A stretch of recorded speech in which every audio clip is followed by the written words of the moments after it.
I've been thinking, right? Team Ninja, this is by most standards a pretty storied development team. Most people that are familiar with the gaming space have probably heard of Ninja Gaiden, even if they haven't played it, like me for example. And you throw on top of that the Nioh series and Horny Man's Mortal Kombat, you got a classic roster right there. But really, Team Ninja's name isn't brought up often when discussing top game developers. I think that's partially because Ninja Gaiden is on the older end of things and their new flagship series, Nioh, is sort of hit or miss with people. I've had a lot of comments telling me that Nioh has the greatest combat system of all time, and others saying that the game entirely failed to click with them. While Nioh is more Souls than Monster Hunter in terms of its structure and gameplay, I feel like it fits more with the latter with regards to audience. It's a bit more niche with die-hard fans, probably because it has a lot of complicated systems, endless loot, and some arguably BS enemy attacks that ward off a subset of interested parties. The studio has developed games past the ones that I mentioned, including a few co-developed titles like Fire Emblem Warriors and Metroid Other M, which I believe is everyone's favorite Metroid game. But when looking at their recent output that's been marketed as the next big Team Ninja game, it really comes down to the contentious Nioh series and Chaos Simulator 2022. And it puts them at an awkward spot where they're doing good work and often making very enjoyable games, they just can't break through the mainstream worldwide acclaim barrier that feels inches away from their face. I have a feeling that's about to change though. While we may not end up viewing them as peers of Rockstar, Santa Monica, or Naughty Dog as industry-leading teams that perpetually exist on the cutting edge of gaming anytime soon, there's a good chance they could be mentioned in the same breath as the likes of Insomniac and Respawn as teams that put out really entertaining titles at a high clip, becoming masters of balancing quality and quantity. And the reason I think this is because Wolong Fallen Dynasty and Rise of the Ronin are looking very, very interesting. Wolong's gotta go first here because it's right around the corner and we've been blessed with a lot of information on this bad boy. I know I just made a video on Souls-likes where I gave this game a bit of a spotlight, but in the very short time since that video's been out, we've been treated to more content for it than I possibly could have hoped for. Wolong Fallen Dynasty feels like the next logical step after Nioh. It's a very fast-paced action title with Souls-like ideas sprinkled into an occasionally hack-and-slashy, stat-fueled, mystical bonanza of a video game. I've only dipped my toes into the Nioh franchise. I realized pretty quickly that I didn't gel with what they were going for, but this does feel reminiscent of that experience in many ways, and that's a sentiment that a lot of Nioh fans have echoed. What makes it different though to me is that it shaves away a lot of the excess fat from those games, which makes it much easier to get into initially. Don't get me wrong, it is far from a simple game mechanically. The tutorial kind of crossed my brain up, I'm not gonna lie, just shattered its ankles. And I was still trying to understand the spirit gauge for a solid half an hour, but Wolong decides to ditch the stance system, the more flared out skill tree, and the focus on loot of Nioh to instead point all of your attention on the snappy, satisfying combat. That means this game likely won't scratch the same RPG looter slasher itch that Nioh did, which some could argue somewhat defined the niche it etched out for itself, but I also think that this will translate to a wider audience being able to engage with this title without losing the Team Ninja identity. If you didn't know, Wolong actually had a limited time demo that's unfortunately over now. In fact, it was over exactly 2 hours before I decided to record footage for this video because I thought it was available for one more day. I'm kind of a goofball and a wingnut and a knucklehead McSpagatron! So I'm going to be using some IGN official footage as some of the B-roll. The original video will be linked in the description. One of the biggest things that stood out to me in the demo was the spirit gauge, which follows the trend of newer Souls-likes incorporating unique secondary bars on top of health that could alter the flow of battle. Sekiro obviously had the posture bar, Thymesia has the system where you basically open up the real health bar with parries and regular attacks and could target this one a bit more with specialized attacks. And Wolong has the spirit gauge, which makes a huge impact on how you engage with enemies. This game doesn't have a stamina bar. Instead, it has a meter for both yourself and every enemy you face, which can dictate which actions you can perform and when you'll be put in a heavily staggered state. The bar starts in a neutral area and will work its way to the more positive side with regular attacks and parries, and to the more negative side when you take damage, use a special move, or dodge. Now you may have heard that and said,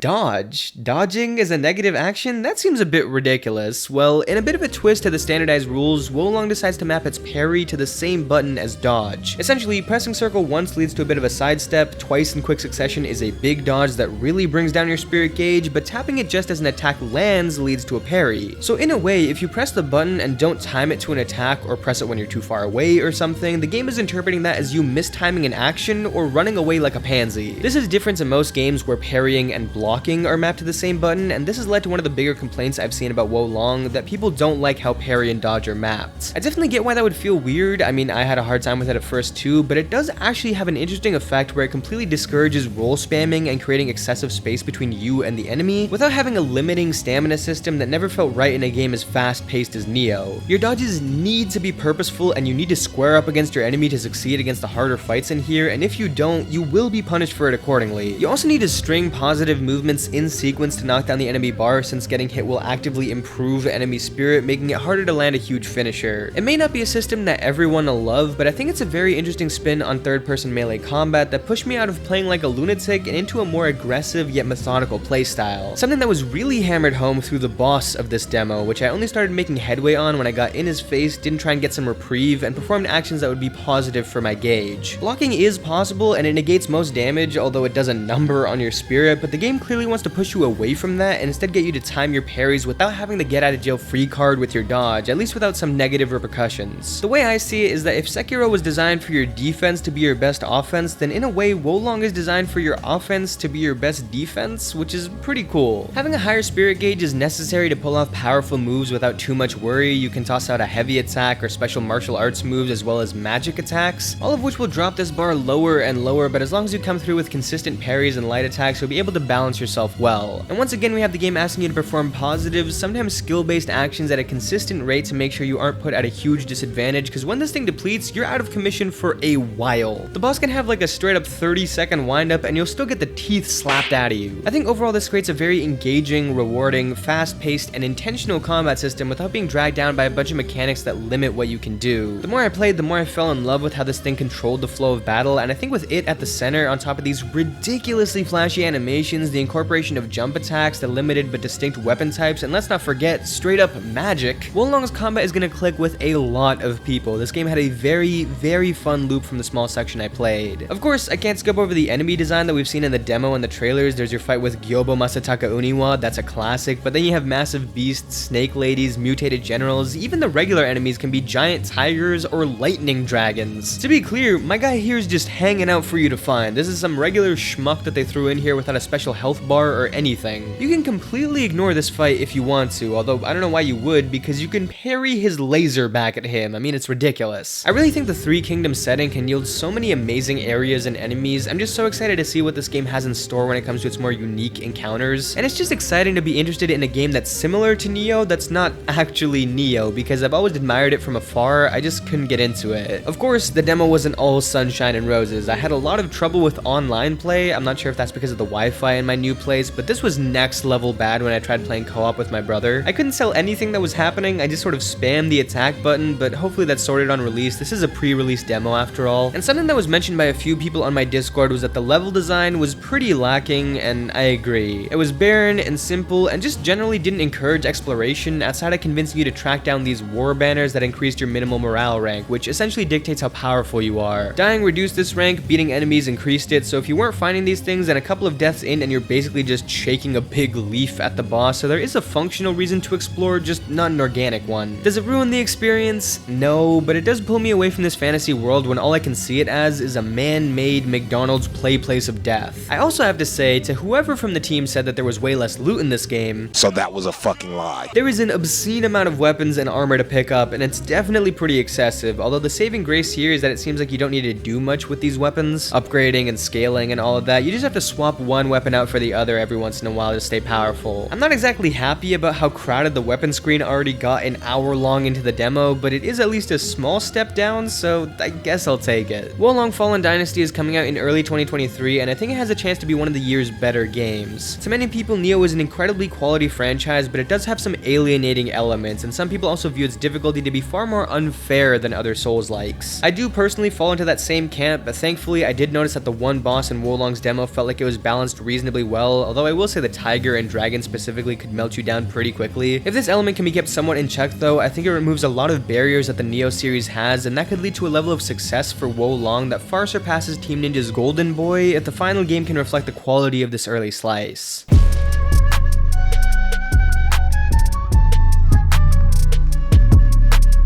Alright, I'm gonna be real with you guys. I'm very excited for this game, but we really don't have a lot of information to go on right now. One thing that we do know is that this game's been in development for 7 years, and I will say, it looks like it. The game's not exactly a looker, okay? Even more so than Nioh and Wo Long, Team Ninja isn't known for their graphical prowess, and I'm not really a big stickler for it regardless, but for an open world game, the only concern that I have is repetitive and boring looking areas. That's one thing that I hated about Halo Infinite. This game looks so boring, and the small layout of Rise of the Ronin that we've seen looks a little bit stale, to be honest, from an art direction standpoint. But here's where I take off my critic hat and toss on my hype hat, because something about this game makes me very excited. This is Team Ninja's attempt at an open world game set in Japan, specifically at the tail end of the Edo period, just before the start of the Meiji Restoration, which is a point in time that's generally less explored, especially in games. The creative team has talked about how this isn't going to shy away from the uglier parts of Japan's history, and they seem to be putting a lot more stock into the story for this one. I am curious how that'll shape out, because I really don't feel like storytelling is a big strength of this studio, but this is the first time I felt like they've really talked that aspect of a game up in their marketing. I would love to see a darker tale with some level of historical accuracy mixed into the classic over-the-top fantasy the studio's known for, which, from the brief glimpses of gameplay that we've seen, are absolutely still present in Rise of the Ronin. We're given 3 quick looks at the combat. The first one shows off a nice little parry into an absolutely insane RKO. It also seems like there was an attack cancel here, which is proof that the game's probably going to be incredibly fast-paced if it gives you that kind of leeway, not that that was ever in question. There's this jumping arrow dodge that moves seamlessly into a grapple and a flaming sword attack, and then there's this musket spinorama finisher. And from all of these clips, the vibe that I'm getting is that the game's really trying to mix technically sound actions with bigger, more stylish attacks. The parrying and basic attack animations seem very disciplined and studied, unlike Wo Long's spins and flips, but obviously you still have a lot of fun tools up your sleeve, which is a nice mix. The quick look at traversal is also pretty sweet. I wonder if you'll be able to remain airborne through dives and grapples like Batman in the Arkham games. I would love that. That's one of my favorite traversal systems ever made. And the rest of the reveal trailer mainly kept the focus on story and setting. Like I said, not a whole lot of information, but not only does Team Ninja seem to be presenting this as their next big thing, this 7+ year long project that starts a new chapter for them, but it also feels like it's taking the next step in sharpening their identity. The look, the setting, the gameplay, we're still being teased, but it already looks like an interesting marriage between Ninja Gaiden and Nioh, along with that Sony story-driven edge that they like to push with all of their exclusives. This game just has a good energy off the bat, and I'm gonna be keeping an eye on any scrap of information that I can with this one, especially if Wo Long is a step forward from the studio that I'm hoping it is. At the end of the day, Team Ninja have managed to make me incredibly excited for both of their upcoming games, despite playing a total of like 2 hours of their entire back catalog, and until this past week, they did that all with 2 reveal trailers and nothing else. Wo Long's demo has definitely fueled my interest in that game, and I have a weirdly high level of confidence in Rise of the Ronin. I think Team Ninja is really good at doing what they set out to do, even if it's a wacky tabacky Final Fantasy Origins Souls-like. People actually enjoyed that overall for what it was. The only question for me has always been, is what they're setting out to do with this game something that appeals to me or no? In some of their recent titles, I gotta say they don't appeal to me, but in both of these cases, I think the answer is finally yes, and I hope that through both of these releases, Team Ninja can finally be given the credit that they probably deserve, but just haven't solidified yet. Check out my Discord if you're interested. We talk about games for an unhealthy amount of time. If you enjoyed the video, leave it a like. If you're new here, subscribe, and I'll see y'all next time.